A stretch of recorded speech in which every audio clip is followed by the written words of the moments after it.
दोस्तों स्वागत है आपका आपके अपने YouTube channel magic math bye Randhawa sir में। आज हम डिस्कस करने जा रहे हैं क्लास 9 का chapter number 5 exercise 5.1 question number 3। तो चलिए बच्चों स्टार्ट करते हैं। क्वेश्चन नंबर 3 में देखिए, consider the postulates given below, give any two first है give any two distinct points A and B, there exists a third point C which is in between A and B. Second, there exist at least 3 points that are not on the same line. Do these postulates contain any undefined terms? Are these postulates consistent? Do they follow Euclid postulates? Explain. देखिए दो postulates दे रखे हैं इन्होंने। पहला क्या कहता है, अगर कोई दो पॉइंट्स हैं, उन दो पॉइंट्स के कॉरस्पॉन्डिंग, देखिए अगर दो पॉइंट्स हैं, अगर इन दो पॉइंट्स के कॉरस्पॉन्डिंग एक पॉइंट एक ऐसा मिलेगा डेफिनेटली जो ए और बी वाली लाइन पे होगा, यानी जो ए और बी के बीच में लाई करेगा। ठीक है, तो ये ट्रू है फॉल्स है? ट्रू है।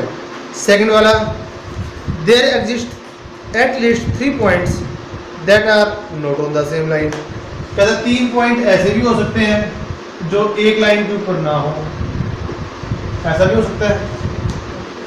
ठीक है, ये भी ट्रू है, ये भी ट्रू है। अब क्वेश्चन ये है, इन्होंने क्या क्या पूछा है, क्या इन पोस्टुलेट्स में कुछ अनडिफाइंड टर्म्स है? अनडिफाइंड टर्म्स जैसे पॉइंट है, पॉइंट की डेफिनेशन देनी पड़ेगी आपको, है ना? अच्छा जी, एग्जिस्ट क्या होता है? चलिए आगे, are this postulates consistent? Consistent किसको बोलते हैं? जिसका सॉल्यूशन हो। दोनों ही एग्जिस्ट करते हैं, दोनों ही कंसिस्टेंट है। ठीक है। Do they follow from Euclid postulates? क्या ये यूक्लिड पोस्टुलेट्स से आए हैं? देखो यूक्लिड पोस्टुलेट्स में लाइंस के रिगार्डिंग तो कुछ नहीं है, देखना। हमने 5 पोस्टुलेट किए थे, राइट एंगल से रिलेटेड था, सर्कल से रिलेटेड था, और क्या था, स्ट्रेट लाइन को इधर उधर बढ़ाया जा सकता है, terminated line can be produced indefinitely. तो ये आई थिंक यूक्लिड पोस्टुलेट से फॉलो नहीं करते। चेक करना आंसर इसका एक बार, थर्ड का। तो इसका आंसर ले लेता हूँ। क्वेश्चन नंबर 3 है ना?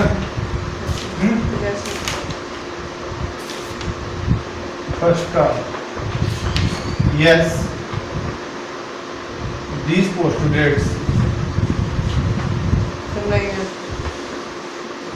contains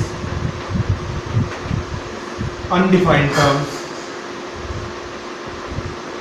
सर इसमें लिखा है पोस्टुलेट से नहीं है, पर एग्जाम से है। पोस्टुलेट से तो नहीं है ना? एग्जाम से। ओके। दूसरा,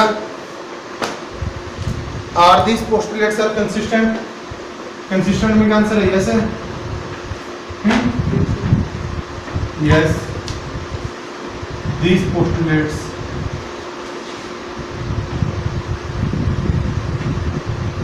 आर कंसिस्टेंट। लाइट दूसरी ऑन कर लो।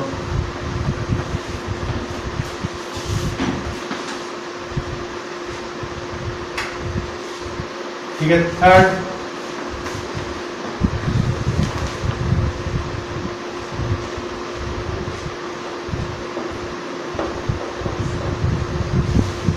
Do they follow from Euclid postulates?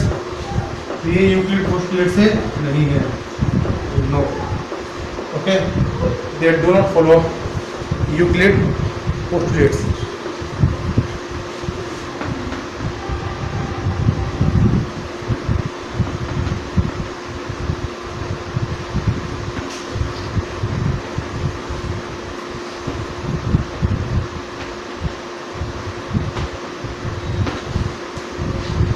समझ गए? कोई दिक्कत?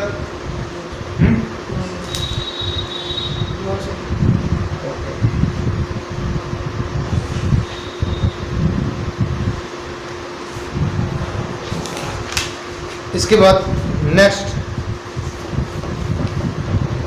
Question number 4, if a point C lies between 2 points A and B such that AC equal to BC, then prove that AC is equal to 1 by 2 BC. Explain by drawing the figure. ये क्या कहता है कि अगर C point A और B के बीच में है और कंडीशन क्या दे रखी है, AC किसके इक्वल है, BC के, तो आपने शो क्या करना है, जो AC क्या होगा, AB का हाफ, और आगे आपका फिगर ड्रॉ करके भी एक्सप्लेन कीजिए। अगर इसमें से जो इम्पोर्टेंट क्वेश्चन है यही है, जैसे question number 4, question number 5, question number 6, ये तीनों इम्पोर्टेंट है। अगर पेपर में आता है तो इन्हीं तीन में से आता है कोई ना कोई क्वेश्चन, ठीक है, या तो ये तीन क्वेश्चन या फिर वो सेकंड क्वेश्चन वाली थोड़ी बहुत डेफिनेशन।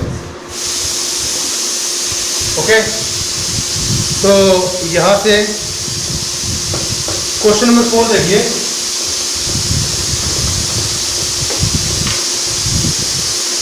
क्वेश्चन नंबर 4 की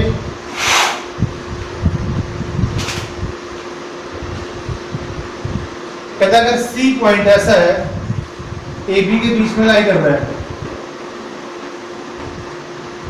और सी क्या इसका मिड पॉइंट यानी A C equal to B C, यानी गिवन क्या आपके पास A C equal to B C, और आपने प्रूफ क्या करना है, A C is equal to half of A B, ये प्रूफ करना है। तो प्रूफ देखिए, छोटा सा प्रूफ है, सिंस AC किसके इक्वल है, BC के, गिवन, फिर आप क्या करोगे यहाँ पे, एडिंग AC को AB का हाफ शो करना है ना, adding AB both sides, sorry AC, adding AC both sides, तो यहाँ से क्या आएगा, AC plus AC equal to BC plus AC। समझ में आ गया? इसका हमें रीजन देना पड़ेगा क्योंकि ये चैप्टर एक्सियम्स एंड पोस्टुलेट्स का है, तो इनके रीजन लिखने पड़ेंगे। क्या रीजन है, if equal are added to equals then whole are equal। अगर हम इक्वल टर्म में इक्वल टर्म ऐड करें तो जो कंप्लीट है वो भी क्या रहता है, इक्वल। समझ में आ गया? अब यहां से देखिए AC प्लस AC कितना हो गया, 2AC, और यहां से AC को AC में BC ऐड करोगे तो ऊपर देखिए क्या आएगा, AC प्लस BC, क्या आएगा, ये भी आ जाएगा, ये AC है, ये CB है, BC है, इनको ऐड करोगे क्या आएगा, A से लेकर B तक। समझ में आ गया? अब 2 मल्टीप्लाई में उधर जाके ऐसा नहीं करना हमने, पहले आप लिखोगे डिवाइड, दिस इम्प्लाइज, डायरेक्ट लिखोगे half of 2AC is equal to half of AB, direct लिखोगे।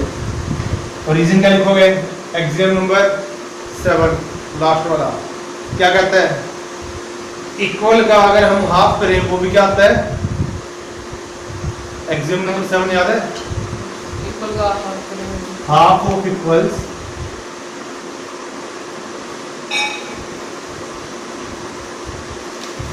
आर इक्वल, एक्सियम नंबर 7, और ये रीजन में आपको लिखने पड़ेंगे इसमें, ठीक है।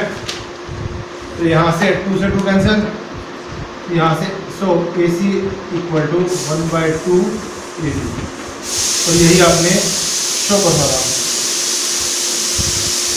समझ में आ गया? 2AC इक्वल टू AB के बाद 2AC AB इक्वल आ गया यहाँ तक। जैसे वही है, दोनों तरफ 2 से डिवाइड कर दिया, कर सकते हैं, या हम करने को तो ऐसे करते हैं 2 मल्टीप्लाई में उधर जाके डिवाइड हो जाएगा, लेकिन हमने क्योंकि 5th चैप्टर है, हर एक जो भी एक्सियम या जो भी पोस्टुलेट यूज होगा वो हमने रीजन में मेंशन करना है। तो इसलिए हमें इसको डिवाइड में ले जाने के बजाय हमने क्या लिख दिया, डिवाइडिंग बोथ साइड्स बाय 2, दोनों तरफ 2 से डिवाइड कर देंगे। और इसका रीजन क्या आएगा, अगर दो टर्म्स इक्वल है तो उनका हाफ करेंगे तो वो भी क्या आएगा, इक्वल। ठीक है, तो यहाँ से क्या आएगा AC और यहाँ से क्या आएगा हाफ ऑफ AB। समझ में आ गया? कोई दिक्कत? लीजिए क्वेश्चन, लेकिन इनके रीजन याद रखना, रीजन लिखने पड़ेंगे इनके। Next question, question number 5। In question number 4 the point C is called midpoint of line segment AB. Prove that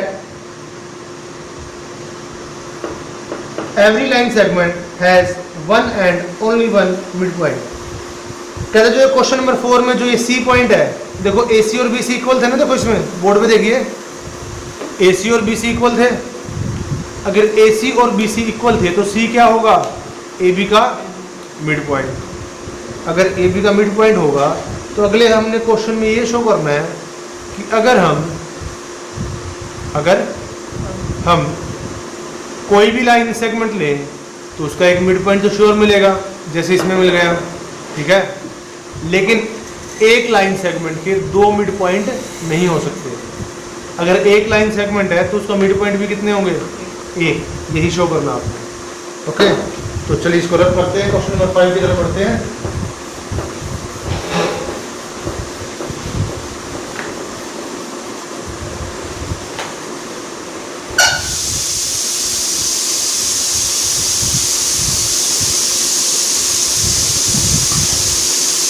question number 5,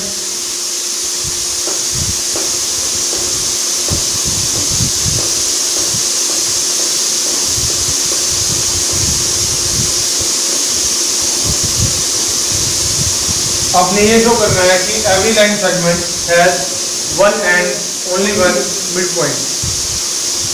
okay, तो क्वेश्चन नंबर कौन सा है,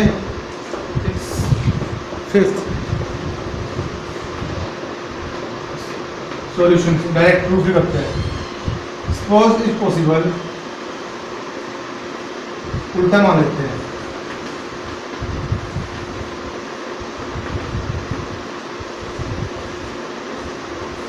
line segment AB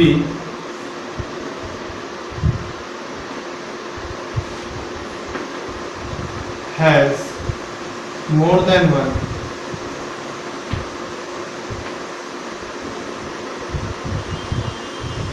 that is 2 लिख देते हैं मिड पॉइंट्स। मान लीजिए तो पॉसिबल है तो इसके मिड पॉइंट्स कितने हैं, 2। ठीक है जी, C एंड दूसरा मान लेते हैं हम C डैश, वो भी यहीं पे ले लेते हैं। मान लीजिए ये दोनों पॉइंट्स क्या है, इसके मिड पॉइंट। ठीक है, तो सो अब क्वेश्चन नंबर 4 में क्या किया था, बताओ। अगर C इसका मिड पॉइंट था तो AC किसके इक्वल आया था क्वेश्चन नंबर 4 में, हाफ ऑफ AB था ना। अगर now since C is midpoint of AB,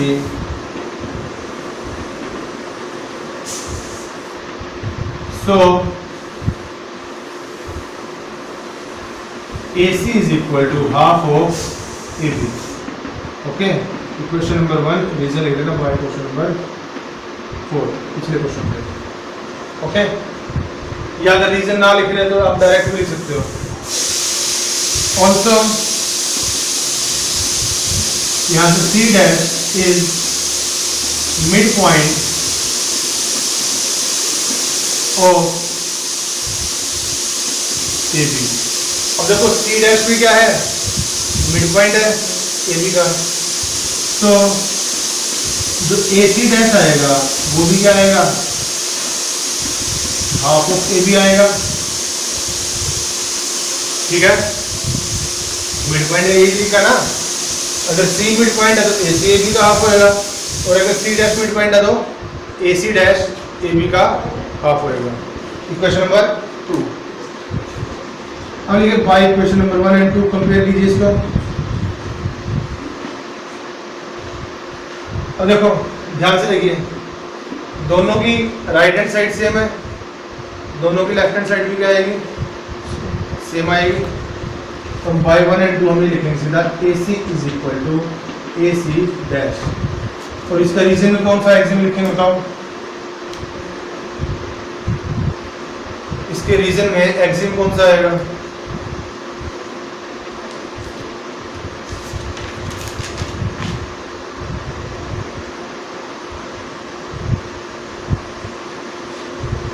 reason ये आएगा things that are equal to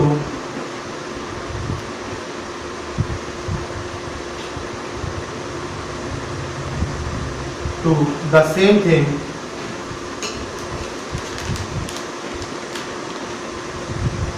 are equal to one another.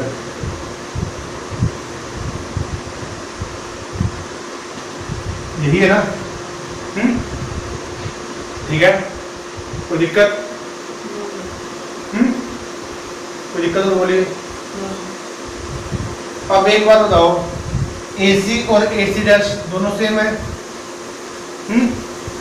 अब दोनों कहां से स्टार्टिंग हो रही है? देखो दोनों A पॉइंट से स्टार्ट हो रहे हैं, एक ही डायरेक्शन में है, इधर ही C है और इसी लाइन में क्या है, C डैश। एक ही लाइन के ऊपर है ना?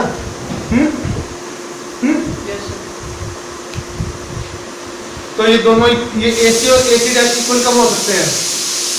जब C वाला पॉइंट और C डैश वाला पॉइंट एक ही पॉइंट बने, तभी तो इक्वल आ सकता है, वरना नहीं। तो आप क्या लिखोगे? C and C dash are same point। कौन से पॉइंट सेम है? तो इसका मतलब क्या हुआ, हमने एक लाइन के एक से ज्यादा मिड पॉइंट माने थे, लेकिन वो तो क्या हो गए, सेम हो गए, वो तो एक ही पॉइंट निकला। तो इसका मतलब क्या हुआ, सो अब ऐसे लिख लीजिए, हमारा जो हमने जो प्रूव करना था प्रूव हो गया कि कोई भी लाइन सेगमेंट है तो उसका एक ही मिड पॉइंट होगा। ठीक है, लिख दीजिए। सो एवरी लाइन सेगमेंट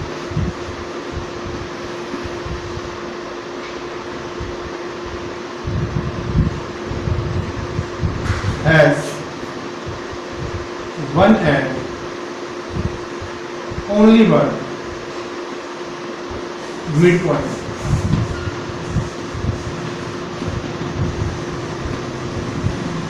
समझ में आ गया? कोई दिक्कत? श्योर है ना? कर दो नोट बाद में कर लेंगे इसको, नोट नहीं करना। नोट पहले आप खुद करोगे, ठीक है? और अगर खुद करने में अगर अटकोगे फिर उसके लिए वीडियो है। और कोशिश करो कि आपको वीडियो की रिक्वायरमेंट ना हो।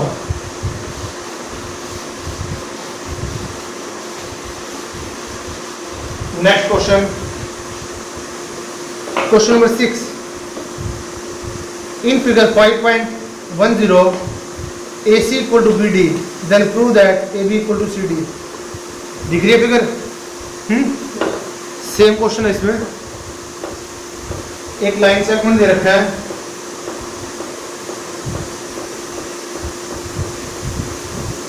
कौन सा है? A, B, C और D। ऐसी है। गिवन क्या है? AC equal to BD। AC is equal to BD। और हमें प्रूव क्या करना हमने? AB equal to CD। हमने प्रूव करना है कि जो AB है वो किसके इक्वल आएगा? CD। तो सिंपल सा प्रूफ है एक लाइन का। सिंस AC किसके इक्वल है, BD के। Question number 1। अब देखो AC और BD में क्या है, ये जो BC वाली टर्म है, देखो ये जो BC दिख रहा है ना आपको, ये आपका AC में भी है और BD में भी है। जो ये कॉमन टर्म है ये दोनों में से माइनस कर दो, सबट्रैक्टिंग BC बोथ साइड। ठीक है जी, यहां से क्या आएगा, तो AC minus BC is equal to यहां से BD माइनस BC। और इसका रीजन में क्या लिखोगे, रीजन लिखना पड़ेगा।